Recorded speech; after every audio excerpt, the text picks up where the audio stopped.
Welcome to the Featured Anime Podcast. I'm your host, Jack. And I'm Rick. And today we're going to be talking about Sentenced to be a Hero, which was a recommendation from Major Montana. Thank you, Major Montana, for that wonderful recommendation. If you want to hear some of the tantalizing, wonderful information that we've been talking about during the pre-show, as well as exposing Rick to the wonderful world of simulation, go to patreon.com/featured anime podcast. $1 a month to get you access to that bonus content. And now on to the meat and brotatoes. Sentenced to be a Hero came out in January 2026 through March 2026. It is produced by Katakawa. The studios for it is Studio Kai. And the genres are action, dark fantasy, military, supernatural.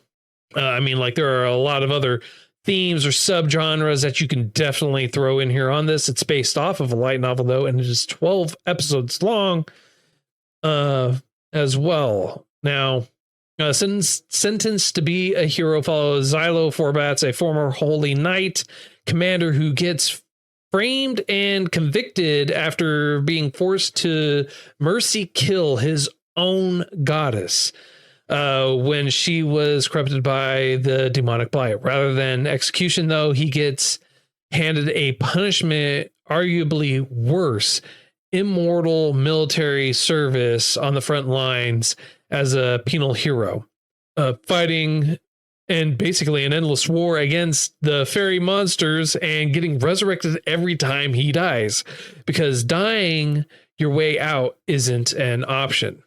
While running missions with the penal hero unit that he is in, a crew of convicted criminals that reads more like a dysfunctional found family that an actual military unit, Xylo stumbles upon Teratita, a sword goddess who immediately locks in on him as her knight.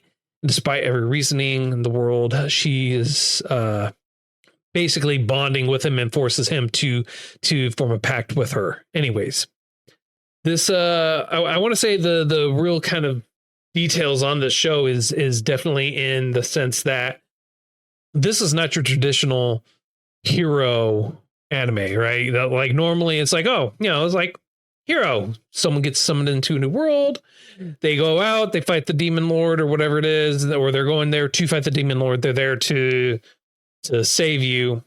No, in this world, it's kind of used as a punishment. It's like, hey, bro, yeah, you are a heinous criminal, so you're gonna be forced to fight permanently for the rest of however long we deem otherwise, because tough shit. Pretty much. One of the things I thought was quite unique, other than, of course, the storyline, because I've never heard of a storyline even close to this, was the fact that anyone with this even similar mindset has potential to be sentenced to a hero. Like, the crimes are so arbitrary, the crimes are so out there and so mundane for a few of them. Like, writing in a tabloid gets you to be sentenced as a hero? No. It's not that he wrote in the tabloid to be a hero. Did you hear what the specific crime was for him? I thought it was he sold. None of that was the reason why. None of that was the reason why. That wasn't why he was being sentenced as a hero.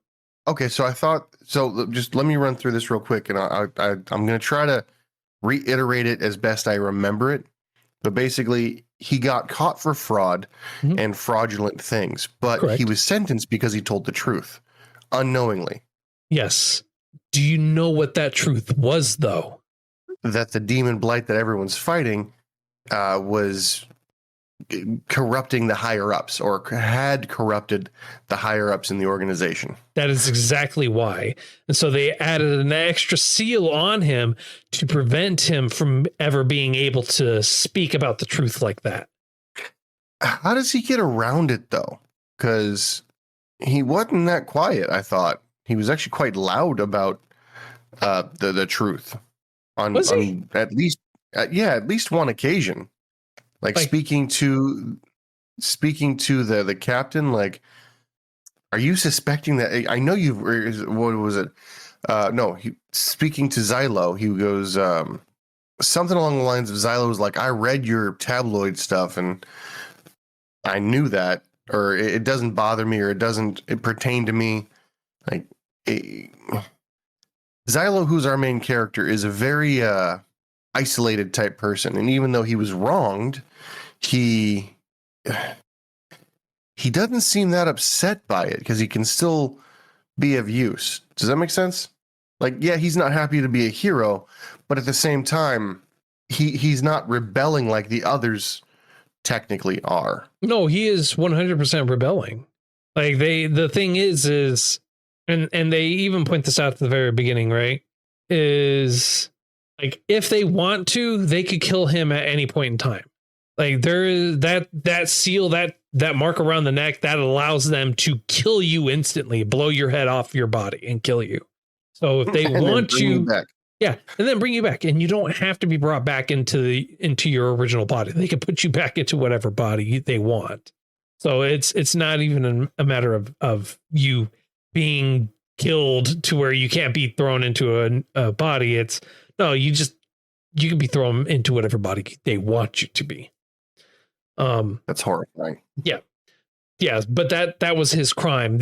And I know we're gonna get into a lot more of it, but basically one of the biggest things that a lot of other shows that have that hero element is most fantasies, they'll spend a majority of the time on those first few episodes basically selling you an entire, plot or an entire character on why that character is special, or what makes that character unique, or why they were ultimately chosen, or blah, blah, blah, blah, blah, or they were given like all these magical abilities, or blah, blah, blah, blah, blah, and everything else, with the exception of Shield Hero, where you were not sold that for at least one of the 4 characters that was summoned to that world, right?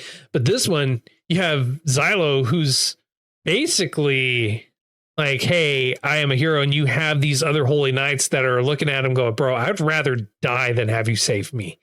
Like, that is how frowned upon the heroes are in general. And so with the first episode being an hour, it truly just kind of helps elaborate that when you have the entire foundation, like the guy is going through, he is able to kill. He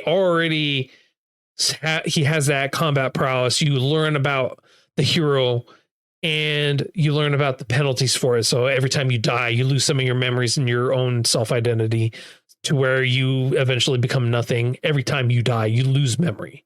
You don't have to be brought back. So they explain all that immediately in the first, like maybe 10 minutes of the first episode, which is an hour long too, mind you. Yeah, it was a doozy. They in my mind, they did the same thing that Shield Hero did, where the easiest way I can explain it is typically you have 3 episodes, right, in which to ensnare somebody in typical fashion. I think we did we reviewed an anime about making anime, and they're like, yeah, you got 3 episodes in which to ensnare your thing. Here, the first episode has such a onus, maybe is the right word.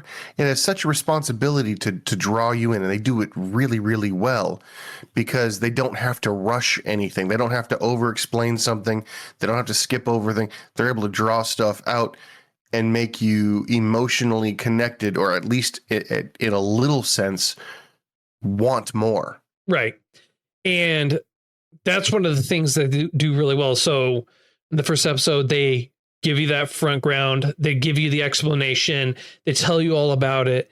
And then at the end of the first episode, they immediately explain as well at the end of it, like why he is a hero, right? So they do all of this in the first episode. So they give you what is a hero. They tell you the limitations or the drawbacks to being a hero. They tell you why it's frowned upon to even be a hero. And then they explain to you why Xylo is a hero. And it's not just him. They do that for all for almost all the other characters too at the exact same time. Like when you're introduced to a new character or when you get a little bit more details about that character, they give you the background of it. They give you the details on why that character is a hero, so to speak. Now, what I don't understand, and maybe it's just my own ignorance on the matter, every hero seems to understand that they're there, like not because they did anything bad, but kind of because they didn't do anything bad. Does that make sense? Like they went against the rules, but they didn't really do anything to deserve that. The corporal punishment seems not to fit the crime from what I can see. Xylo, as you find out in the first 2 episodes, killed his goddess. Yes, and a goddess is a weaponry or something like first that. Episode, that they explain it at the end of the first episode. He even says, yes, I killed my goddess. But the thing is we're viewing you're viewing it from the perspective of like, oh, he didn't do anything wrong. What he did was this. It's like you're not viewing it from the perspective of the people that wanted to set him up, that wanted to put this on there, to force this on him. It's like, oh, you were on a berserk rage because of the runes carved into your body.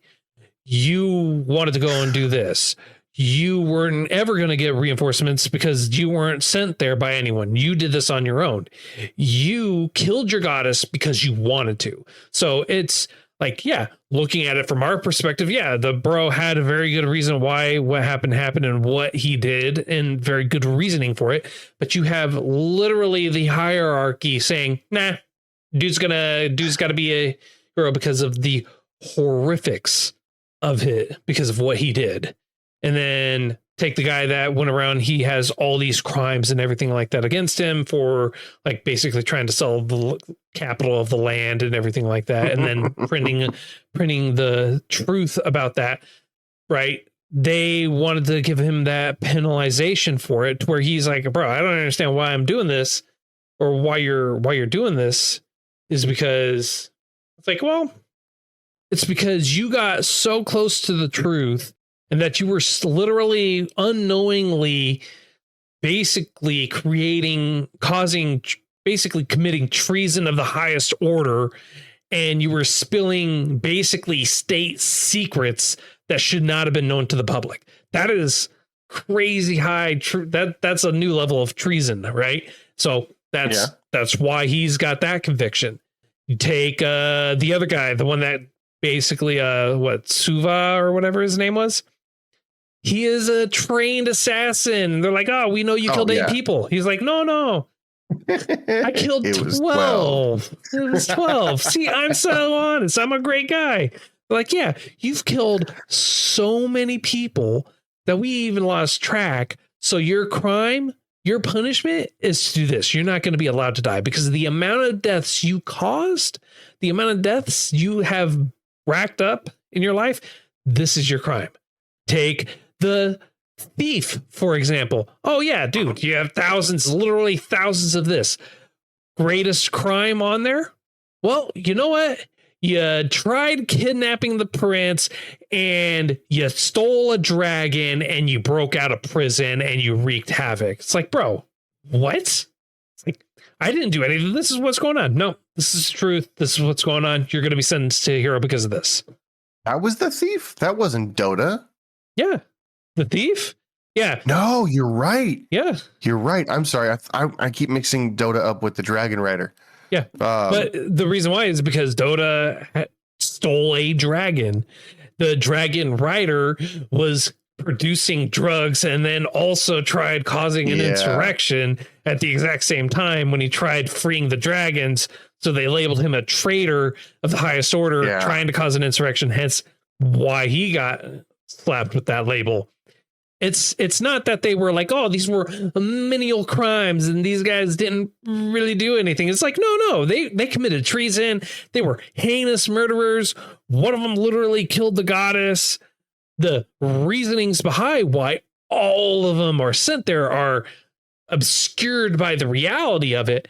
But the truth of it is like, he really did kill the goddess.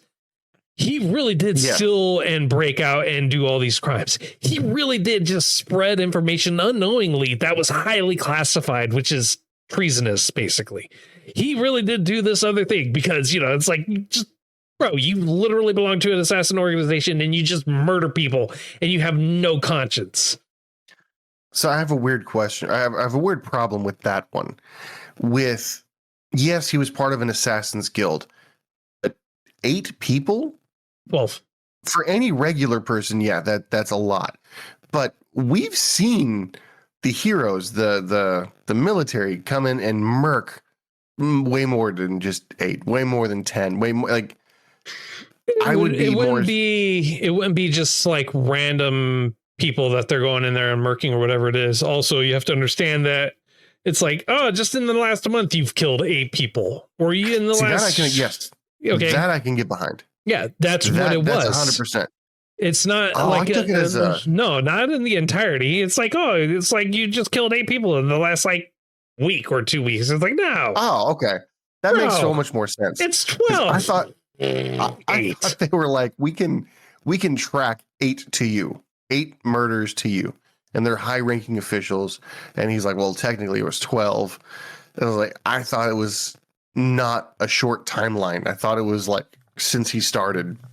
No, those were just the ones there, but he was a part of a very famed assassins association or whatever it is too. So again, the only one that had a very minimal crime that was voluntary, and it's even said, it's like, bro, he volunteered to be a hero, was Rhino.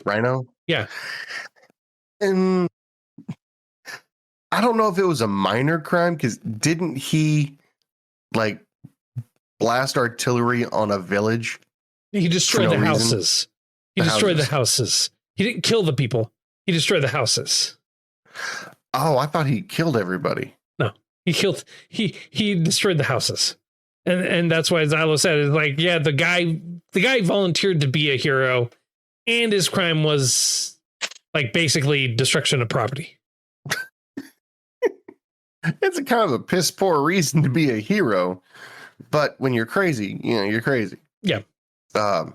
There's one dude there that honestly, I don't know what's going on with that. The dude who lost his mind, who had been resurrected so many times, he had no knowledge, no memory except battle. Yeah. And everyone was like, that's an example of what we'd want to avoid. Yeah. This might go in a little bit of spoiler territory. Oh, how about you wait the spoiler territory till later on? You're killing me here. Let's wait. Come on. All right, there's something with him. There's something with him that just didn't make sense to me. Like his abilities, his powers, his fighting style, it seemed really reckless. They said that he was way older than everybody, than they had knowledge of. You also can't tell if it's his original body or not, because you keep in mind, you don't have to have that original body. True, but I don't really see him getting damaged. Which is why I was like, he's gotten damaged, or he gets extremely exhausted. But again, you have to take into consideration, like, it is more than likely not his original body, and who knows how long or number of bodies that he's been through. Makes sense. That makes a weird kind of sense. I don't know. The way that he seems like an outlier to the rest of the heroes.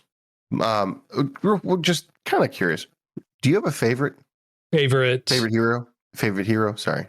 Favorite character? Not particularly. I don't have anyone that really is like, oh, I love that X character. I really, not hero, not character. So, okay. Any non-heroes you liked? Or in general, you didn't very even keeled. I liked Xylo's fiance. Ooh, yeah. I feel like she didn't get enough screen time for me to like her over the person I like the most. And the person I like the most is the king. Yeah. I kind of figured you would. Kind of figured you would. Why? Why? I wonder if your reasoning for me thinking is similar to mine. Because you view yourself the exact same way. That's why. Oh, absolutely not. Uh-huh. No, I only like him because he reminds me of Escanor from the Seven Deadly Sins. I think it's even the same voice actor. I gotcha. I didn't check, so I don't know. But the way that he was able to rally people around him, and the way that he was, yes, delusional to a fault. He thinks he's king of the nation, and in all honesty, from the description of all the other heroes, once you see their own backstory, I'm liable to believe he actually might have been at one point in time the king. They said that he was a terrorist that blew stuff up, but what they said was they pointed out that he literally tried causing an insurrection and was treasonous. And he even said he tried ousting the usurper of his throne. Yes. So I think he is crazy. But at the same time, I can't, in my mind, the way that everything was written and the way that the show seemed to go, I can't deny that he might have actually been a real king, not a usurper. Like, he was usurped, mainly because the crimes that were brought against the others were loosely based on fact, with no history behind them, like no substance. For instance, Xylo did kill the goddess, but why did he do so? I think he did. He did attempt insurrection or usurp the ruler. Okay, because he might have you're been mixing. one You're crossing. You're crossing. Right? You had said, did Xylo kill the goddess? Yes, but what I think was he was trying to cause the insurrection or this or that. So sorry. You're crossing, bro. I apologize. So Xylo did kill the goddess, but it was due to a result of her overusing her power. He did it for the greater good. Right. Which we already talked about. Yes, and I'm using that as an example. Okay. With King, I think that he might have actually been a king, and he was dethroned and stuff like that, and he went crazy, and he's lost because he's been not replaced, resurrected so often. He's lost his original thought, and only his strong personality remains. No, I don't think so, and the reason why I say that is because he recognizes the other priests, and one of the other priests, especially in like episode 2, and they comment on him like, oh, you've fallen such a way since the X days of Academy. Oh, so he was in Academy too? Yeah, he was in an Academy. Okay. Well, I'm wrong then. I didn't know that he was in an Academy, in a Royal Academy or whatever it was. That in like episode 2, one of the priest explicitly calls him out and then says, how far you have fallen. And then he just blows it off. And they again confirm also, because Xylo's ass is like, is that a result of the memory loss? It's like, no, he is 100% that, and he 100% believes that. Ah, okay. Well, I mean, I just did a minor amount of research, and I don't know. I won't use it. So it's kind of cool how everything seems to mesh together. How it depends on your perspective whether they're truly bad or not. And I think that some of them are crazy. A lot of them are crazy. Rhino specifically intrigues me because he seems to be oblivious, if you will, to what's right and wrong, and everything seems to be an experiment. And one of the bad guys seems to have a very similar mentality. So I think as an outside viewer, I can't tell who the real bad guys are and who the good guys are. I want to say the human race is the good guys and the blight is the bad guys, but the moral standing for both doesn't really seem to matter too much. Right. Yeah. Yeah. No, I know. It's just, I like the thought-provoking stuff they have here. I like the action. Now, here's my question that you probably have a better understanding for, and I'm hoping you do. And if CJ's here and he's seen it, I'd love to know what he thinks. Am I wrong in thinking that those tattoos are powered by the soul? I think they say that the life force or the runes are powered by your life force. Yes. That's what I understood. If they are heroes and can be resurrected at any time, does that mean they have an unlimited artillery at their hands? No. So now I'm a little bit confused. If you can just resurrect somebody after they die and using the runes uses your life force. Doesn't use your actual lifeline life force. Because even several times during the series, he runs out of power to be able to continue to use it. Hence why he has that little medallion. He has life force, but it's actually magic power. They just call it life force. Oh. That's why he has that little medallion there. He's like, the brighter it glows, the more power I have. The dimmer it gets, the less I have. I only have X amount more to use. It's like talked about in episode 2 as well. I thought that was just in the mines. He was talking about it because there was no. Because he always has that. General, then. Yeah, because he always has that with him everywhere he goes for it. And then you have Rhino has a big one on his chest for it as well. It's there to signify how much you have available to you, so that way you know your own limitations and you can plan around them. Well, that kind of. That's a new spin on it. I wasn't looking at then. Okay. I wonder how you recharge that. Or you think that medallion itself was the battery? No, I don't think the medallion is the battery, but they didn't go into details for it. Huh? It's a cool metric. And if memory is correct, if my memory is correct, one of the things he said, the reason why he killed the goddess is he went crazy because he tattooed too many on himself, right? That is what, yes, at the end of episode 1, they said that because of all the runes he had carved into himself, he was in a berserk rage, and that is why he killed the goddess. I wonder, so if you have to carve them into yourself. They're tattoos. They're tattoos, bro. They're tattoos. That's all they are. They're just tattoos. They're not carved. They're not gouged out of his skin. They're just tattoos. You've seen it several times. They show it all over his body. They show it on his hands. They're tattoos. All right. People, there are a lot of people that view tattoos as carvings or engraving into your body, basically. Right. Depends on your viewpoint on it. But that is why they're calling it carved into his body. It's because it was tattooed and put into his body. So it is a permanent addition. It can't be taken out unless they rip off the skin. Obviously, yeah. No. Okay. Well, that kind of defeats my next question. I was going to ask if King were the one to inscribe them onto somebody or carve them into somebody, would they be more efficient? But probably. Yeah. No, it just everything about it seems really, really interesting, and I like it. Yeah. I can't hate on it. Right. Well, I mean, and here's the thing. You only have the information that you go off of on the anime. I want to stress that because I know you did extra research or looking into it for other characters, right? Just with the one character we were talking about. Okay. And that's why I walked away from it. Okay. But also you also know just from the fact that they didn't show you the backstory for him that there is a lot more to it than what they're leading on in the anime.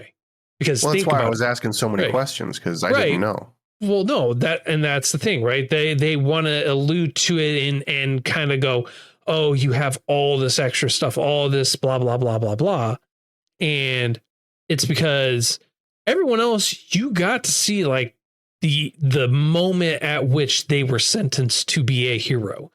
You just have what you were told and what was confirmed via other people as well at the exact same time on why he was a hero. But you don't see what the points or moments leading up to it or the true deal or reasoning as to why he was sentenced to be a hero. So yeah, again, that's why I walked away from it, because I didn't want to argue about it. Or season 2, we may get that answer, but we'll see. That'd be kind of cool. We'll see. Yeah, in all honesty, I didn't even notice we didn't get a backstory from him. I did notice that, I did notice I had more questions about him in particular, but it did not occur to me that we didn't get one. Yeah. We got the explanation that he was a terrorist, but beyond that, and I didn't even trust that because everything else, again, you can slice, what's the saying? You can slice a piece of bread two ways and you'll still, as thin as you can slice a piece of bread, there's still two sides. Yes. So the side we get, obviously, is the story that everyone else gets. And then the backstories we all see were definitely right. Different. Contrary, at the very least, contrary to what we were explained, what we were told by everyone else. And everyone else had a reason and stuff like that. Yep. And I was just, so yeah, Dota stole a prince, so to speak, at the prince's behest. And then the prince essentially was like, nah. No, they didn't even question the prince. They just didn't even question the prince at all, because they said, you tried doing this. This is what you did. Blah, blah, blah. You're going to be sentenced to be a hero or whatever it is. Right. And here's the thing.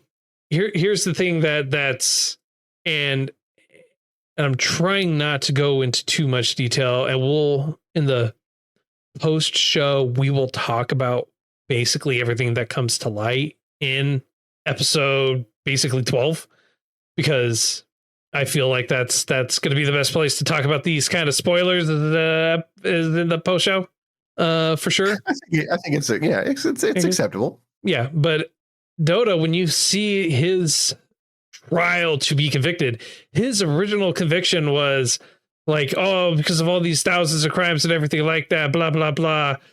And because you you tried kidnapping the prince, and because you stole a dragon, and because you did this, you're sentenced to death. And then another priest has said, actually, he was already preordained. He already has a different sentence. So keep in mind, like, before that even happened, before he went on trial for what he had just did, he was already being sentenced to be a hero for all these multitude of crimes and everything else. I missed that part, but yeah, that just puts another level, It's almost like if you have a problem, the solution is becoming a hero. And everyone seems, what's crazy to me is each hero understands that they got the raw deal. They were forced into this, but I don't see them giving each other the benefit of the doubt. Does that make sense? Like, they all still look at everyone else, each one of their comrades as, yeah, they are a horrible criminal that I'm forced to work with, but I'm not. No, everyone totally knows that they're all a horrible criminal. Like, everyone knows that they are a criminal. Every single person. Xylo, he's the only one where it's like, I am forced to be with these criminals because of this, and I was framed for this. So, and he's like, I will eventually get my revenge. Everyone else, no, they know they're a criminal. Like Dota, he is a thief. He totally knows that he is a criminal. He can't help himself. He steals stuff all the time. The first interaction you have with him is him running away after he had just stolen stuff. All right. Like, there is no getting around it. The only one where you have someone that's like, I am not a hero, is the king, his majesty, right? He is the only one where he's like, I ain't a criminal. Y'all just ousted me from my throne. I'm actually the rightful king.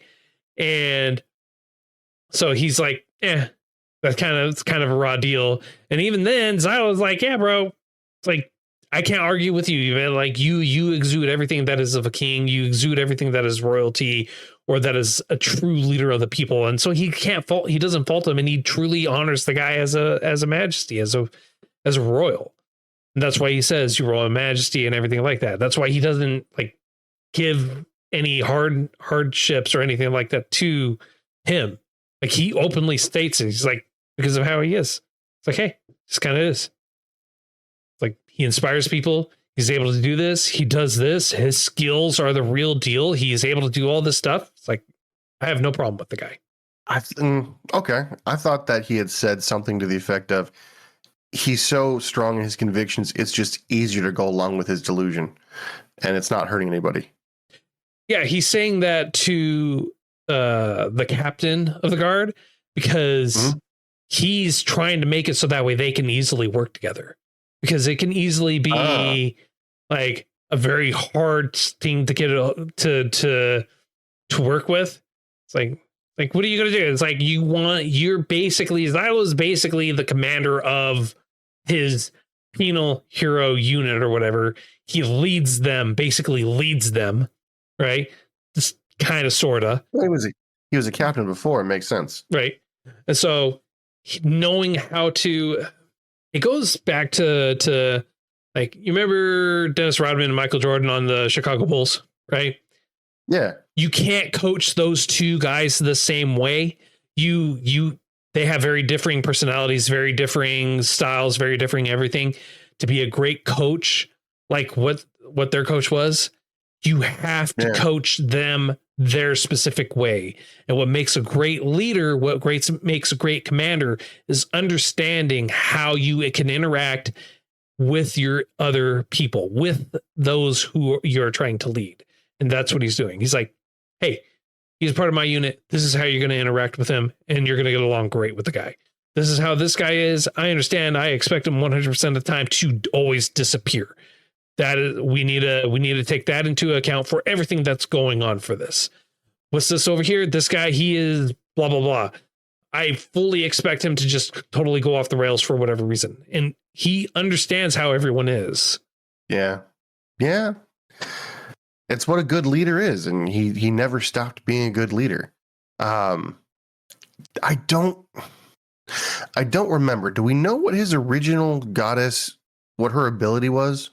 We never got that answer that I remember. Okay, because I was like, I know she overspent her ability. I just don't remember what the ability was. And they did list off a few of them, but I think they were current goddesses, not past. Yeah, there are 13 goddesses. Each one is basically considered a weapon. They spent the first episode kind of lightly explaining them, and then they went into a little bit more into it for like episode 2, 3, something like that, somewhere around there. A couple of episodes later, they went into more details for it. Now, were you expecting at all any type of isekai type stuff on here? I expected it to be. I expected it to be isekai day one, summoned, sentenced to be a hero. But that was not the case. That was not the case. So I was like, okay, so the goddesses are obviously the isekai, and we're looking at it from a different side. And I don't think so. No, they're weapons. They were developed and created. By whom? I'm very curious because they have abilities that don't make sense. All we know is that there are 13 goddesses. They were created specifically for the war, and each one basically has a very specific use case: poison, swords, fire, poison, earth, wind, water, fire, love, all that stuff, by the power of Gray Skull, every single one of them. All right. Got one unique planet over here. Yeah. Oh, yeah, planet. But no, it's a good show. Like, it surpassed a lot of what I was expecting, and the voice acting is very, very well done, both in the dub and the sub. The last episode, in my mind, as of this recording, the last episode is not dubbed yet. It's still subbed. So I watched the last episode dubbed, and then I watched the previous 3 episodes. So 9, 10, 11, and then obviously 12. I watched them dubbed initially and then subbed because I wanted to, switching it at the end didn't feel right. So I wanted to get used to the voice actors, and I think they did a good job both ways. I didn't really get too much of a negative feeling on the transition, and the emotions displayed. Just bravo, well done in my mind. Okay, so we've talked a lot about the positives. We talked a lot about the good points of this, right? I want your honesty. I want you to really kind of break it down to me. Drawbacks. What were like the rough spots for this? What was like tough for you to kind of get past or tough for you in watching this? As a viewer, extremely predictable. Obviously, you expect them to win. Obviously, you expect somebody to betray. Obviously, you expect, but it with how well written I feel like it was, there was some obvious pitfalls that they could have done a whole lot less foreshadowing and repeating and hammering in that this couldn't possibly, oh no, it is. So that's where I that's one of the biggest points that I have a problem with. Yeah. And I'm not, as you know, as anybody listening knows, I'm not as perceptive as the average person. I'm usually very surprised by stuff. You're like, yeah, I saw that episode 2 minutes in. Yeah. But here I was like, yeah, this is going to happen. All right, that's going to happen. Yep. Okay. Yeah, this person's obviously a bad person. They've said all but 2 sentences, and yeah, they're bad. Yeah. There was one in particular that we're probably going to talk about later that I was not expecting. So kudos to that. But every major bad person who was on the human side, so translucent. So transparent. So yeah. Transparent. Yeah. Yep. No, I got you. Yeah. For me, it was that, but also, and for me, it was also shocking. Like they didn't just blatantly spell that out in episode 1 right away. And we'll talk about it in the post show. I don't want to, while I found it like very glaring and very straight up, like, bro, come on. Like, really? Like no one saw this coming. It may surprise others. And so that is why I'm not going into the details for it here, but I will save it for the post show. I'm really worried that I'm the others you're talking about. No, I am like almost positive you picked up on that at episode 1 as well. So, but there may be there. I'm like, I know some people, they're not the sharpest tool in the sheds, and compare them to you. You look like an absolute genius, rocket scientist type stuff. All right. So I need to be in the room with them. Right.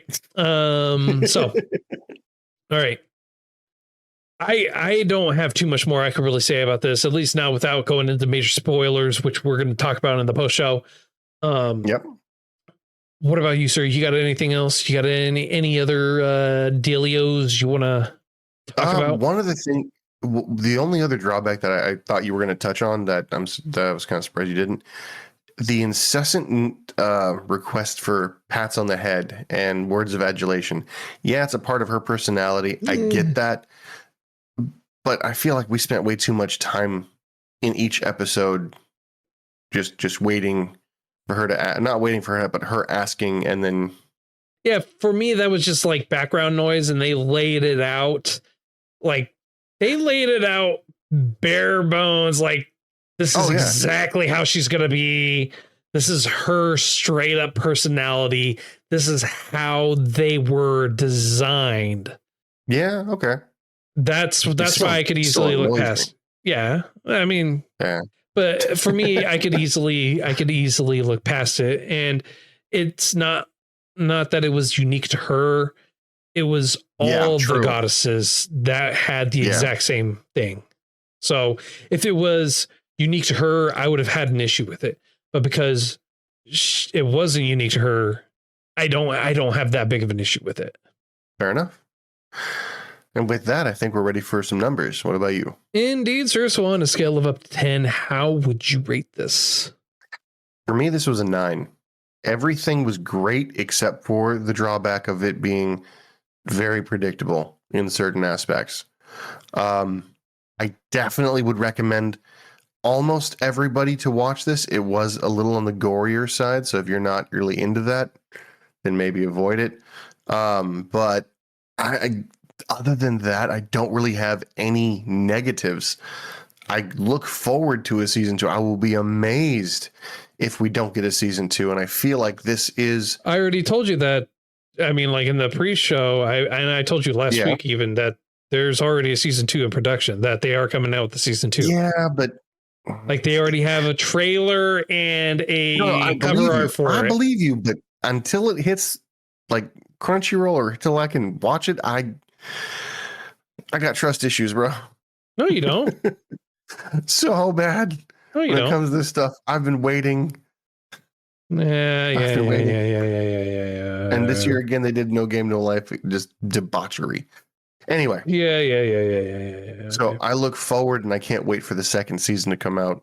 And I highly recommend everyone watch it. Again, if you have a weak stomach, then obviously steer clear. But to me, this is on par with the first season of Shield Hero as far as me wanting to watch it again and again and again. I hope they do a better job than Shield Hero season 2, because it kind of fell off for me to the point where I know there's a new season out. I haven't watched it at all.